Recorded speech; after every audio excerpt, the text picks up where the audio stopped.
Hello, my name is Saif. So I'm here to talk to you guys about the Cres heat pump and a little bit about the installation procedures. So as you can see, these units, they come with their own custom-made stand. These are called a snow stand. So it's about a foot elevated off the ground. So usually we build up the stands first, make sure everything is level.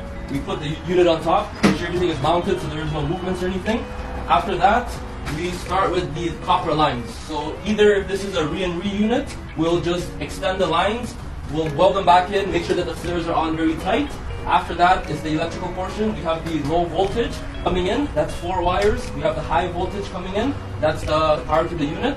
And the rest of the procedure is pretty much inside. We have the evaporative coil. So with the evaporative coil, same thing. We take out the old one, we put the new one in, make sure that the lines are welded. Once everything is welded, we run a pressure test. We make sure that there is no leaks. We shoot nitrogen in at about 300 psi, hold that there about 30 minutes. If we see that there is no movement, we know that everything is sealed tight, everything is good to go.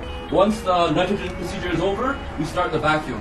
So the vacuum usually stays on for about 45 minutes to an hour. What that does is it sucks out all the dirt, the moisture from the welding and everything, make sure that all the lines are dry and clean.